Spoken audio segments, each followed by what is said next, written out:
Hi, my name is Maëlle Leggiadro and I am the director of Daughters. Hi, I'm Celine Saintclare and I'm the writer of Daughters. Okay, I suck because I know. For me, it's like how positive you are about things and how you believe that there's luck at every corner and that things are going to be okay. It's so grounding and I love it. Oh, Yeah. that's so nice. I think I would say the same thing about you. Really? Yeah. I love that. Okay. I think that you're so positive and self-assured that everything is going to work out. And also your ability to have so many different projects going on at once is Yeah. something that I admire about you because Oh. I'm like, Oh, thank you. I get overwhelmed.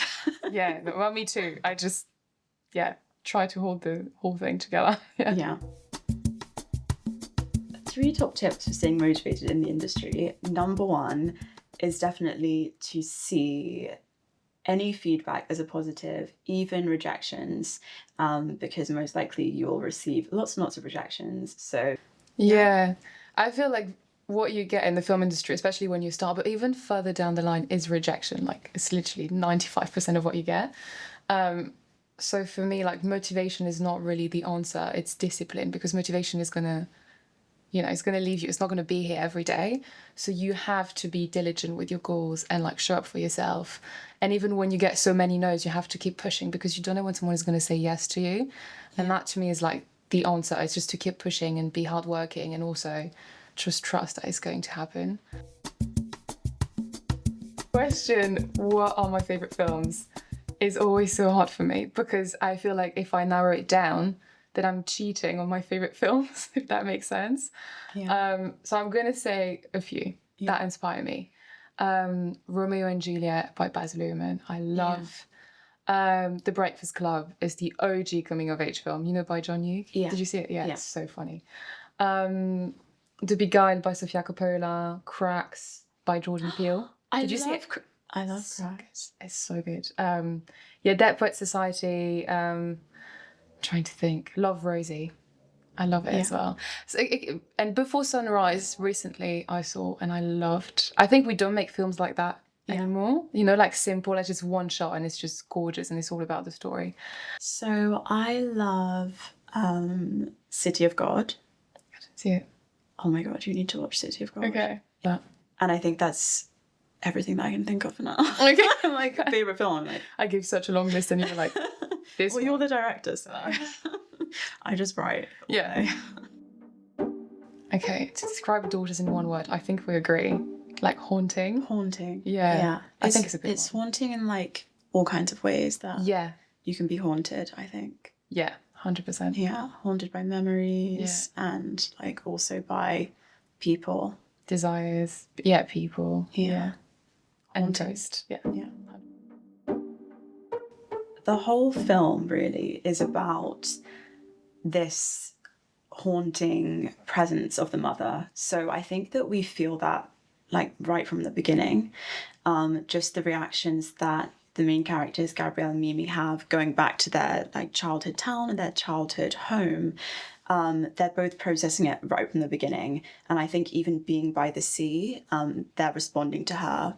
You made her like beyond real, if that makes sense. Yeah. She's like so metaphorical. Yeah, in so she's many like ways. she's like a god figure. Yeah. Almost. Like you talk about her, like you feel her, but like she's not there. Yeah. It's all about showing the huge impact that she had over them and like the fear that they had of her, but also like the need for her approval and like love. Yeah. So It's quite beautiful. yeah.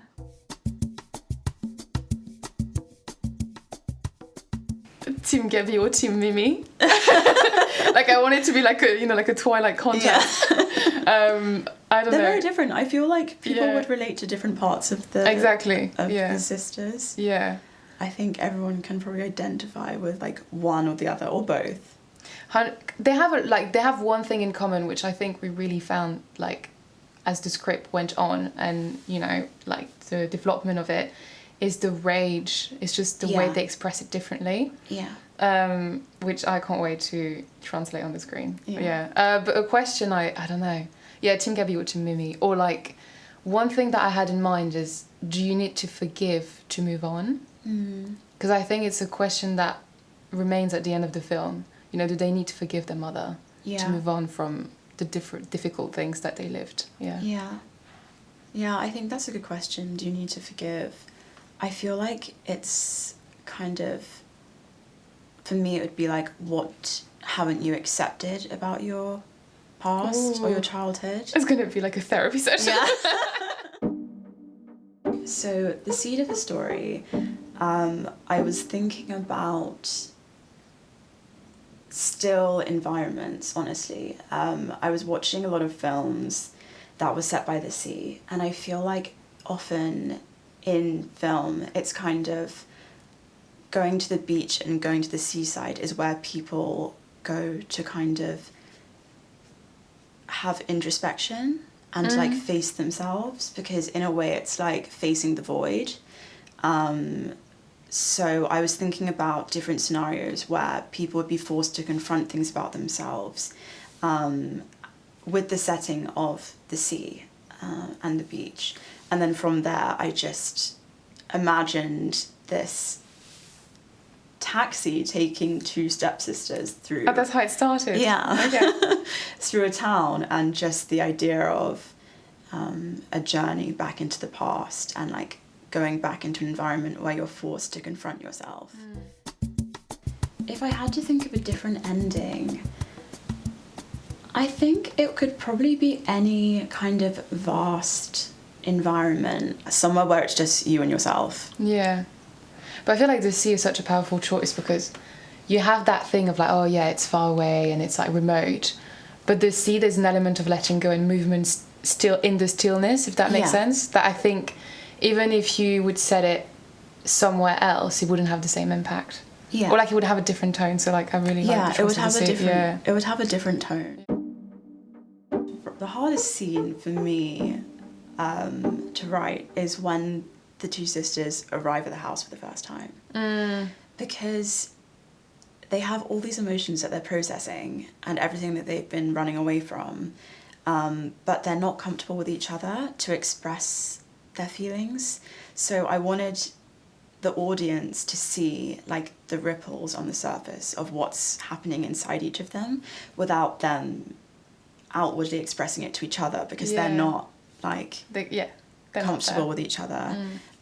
So I wanted to show what they're each processing like emotionally in just like small little ways that it's almost like they're trying to suppress but just kind of bubble to the top. Yeah, I love that arrival scene. I think that Maëlle's the perfect person to direct the story, and I trust her completely. And I think that what she'll capture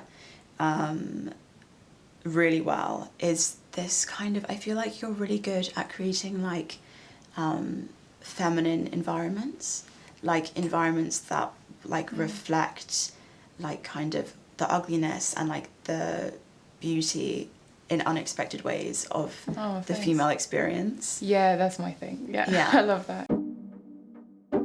So to show the contrast between the two sisters, in all honesty, I have really precise ideas and some that I'm still trying to figure out in terms of especially frame and cinematography. But I think it's going to come to like all the small choices. First of all, wardrobe. Yeah. Because to me, Mimi is going to have these very bold, saturated colours on her, whereas Gabrielle is almost like a washed out dream. Yeah. Like it's beige and blues and pinks and everything is restrained. And I always want Mimi to be on the edge of the frame. Yeah. As if she's always going to burst out of it. Whereas in the beginning, Gabrielle is always very in the centre. Everything is symmetrical. Indeed, yeah. But in terms of blocking and acting as well, there's going to be that simmering energy underneath. And I'm not sure I'm going to stay with stillness when it comes to Gabrielle, because I do want the camera to be quite erratic around her maybe, although she's really still, to suggest that she's a time bomb. And then I guess like it's also going to be set design, which I really like to work on. I can imagine that Mimi's environment is kind of like teenagehood still, like a teenage bedroom, and you can tell she's she's outgrown it, but not that much. Like it's like strange. a stunted emotional growth. Yeah. Yeah. And Gabriel's is bare. And the thing I've been thinking about a lot is the mum's bedroom, but that's maybe another topic. Yeah. So in terms of the house on the French Riviera, to me this house is a character in itself, and I can't wait to build it with whatever means we will have. I really want the sea to feel so close but so far. Yeah. So I'm imagine it that it's always there, and especially the moment they step into the garden, you have this overwhelming sense of heat and sounds. Like I grew up in the south of France where it's 40 degrees every summer, and I really want the audience to feel crushed by the heat and really like have that on the screen. And the house is, I want it to be beautiful, like the typical, you know, southern French house, but it's full of shadows and corners in which the light disappears, and there's a lot of mess. And the mother's bedroom is something I've been imagining, like, you know, Narnia's wardrobe. So, you know, when the kids, they walk in, and it feels like they just keep walking and walking, and it's just, there's no end. And that's how I see the mother's bedroom. There's just so many trinkets and things that it's almost not real. Yeah. So I think the element of the fairies and the magical realism can also be present in the set design and in the way we shoot it. And so, the house is beautiful, but sometimes when we frame things next to the girls, you can see the wallpaper is spilling off the wall, or the ties are cracked and things like that. So really building that character, and it also as something that entraps them. They can never go to the sea until the end. And we talked a lot about like that kind of haunting aspect, like films with that kind of feel are normally set in like cold like climates. But we wanted to make the heat feel like it's oppressive and scary almost. So I think that's like something quite unique as well. Yeah, that's so true. My inspiration for the film is very much a mix, I would say. I always have Sofia Coppola and Wes Anderson. I love the cinematography. I think also films like Malcolm and Marie. Because really that feeling of being trapped with two people inside. Ginger and Rosa by Sally Potter, I really enjoy. And Big Little Lies. Persona by Bergman, I was thinking about as well in terms of like a classic. And Luca Guadagnino, you know, the Italian director who made, I think he's Italian, Call Me By Your Name. We Are Who We Are. Something, I think it's the title of that TV series. Because everything is like drenched in sunlight. And just working with really bold saturated colours, and I guess a mix of all of that. I think I have a more general thing with that film. I don't know if it's sisterhood, but more womanhood when it comes to what I want to represent differently. I feel like in all the references I've mentioned in films, the female characters are still quite restrained. And their rage is convenient. And I want to really break away from that and really show the complexity of emotions that Mimi and Gabriel are going through, and how contradictory they can be as well, because when you go through grief or trauma, it's not pretty. And I don't want to have to focus on, for example, even in The Beguiled, I love that film, but they're so pretty. I guess I just hope that to make female characters that are three-dimensional, which I think is still rare out there, and then have a beautiful picture of sisterhood that is not one-sided. Because I think the relationship we have with siblings is so unique and powerful. And I feel like everyone's relationship with their siblings is so different. I think it's interesting also the kind of role that men play in this film. That's true. Because I feel like they don't have like a central role. Like it really is about the sisters, and then the men. I don't want to like give too much away. But it's almost like a tool of of expressing how they feel about each other almost, and like their coping mechanisms. Do you think we should mention that we're going to be acting? Because I feel like we haven't done that. I think that's interesting. Should we? I think we probably should, right? Because like it's kind of interesting because it's interesting because it's like our like dynamic as well. Like we're playing sisters. I think that's great. We can just follow straight from that. So how are you going to manage having both those roles? Right. So on Daughters, I will be directing, but also playing Gabriel. And Celine is going to play Mimi. Yeah. So I think that's going to be very interesting. Because so far I'm so in the production side of things, like I'm not thinking about the acting really. Yeah. And then having to switch to that on set is going to be very But you've cool. done that before? Yeah, I've done that before. What's like the hardest thing about that? I wouldn't have done it if I hadn't done it before, because I would have wanted to make sure that I could do that double directing acting thing, which is really challenging. But I think the key thing is your team. To me, the crew is everything. It's definitely going to be intense.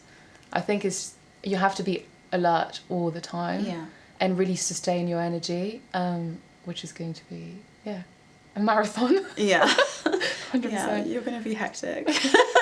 I'm excited though, because when I was writing the film and then I met you and I was like, you're just so perfect to play Gabrielle. Like, it's a complex character. Yeah. Like, they both are. Yeah. But especially Gabrielle, because like her trouble with herself and her life is like so contained and buried deep. So I feel like I'm gonna love to do that. Yeah. I think you'll do her justice, definitely. Yeah, 100%. I think it's going to be great. And because we've worked on that story so much, I do trust completely in our capacity to just step into the characters because we know them. Yeah. We put we put a lot of ourselves into it. Yeah. Like, as we were working together on the script. Yeah. I think it works. And I think because we have such a strong relationship, like as friends, I think it'll be very easy and comfortable for us to portray sisters. Yeah. 100%. And to just have that chemistry on screen. I think it's going to be fun. Yeah. I think it's just going to be so really much fun. Yeah. Stay tuned for more updates. Thank you for watching. Thank you.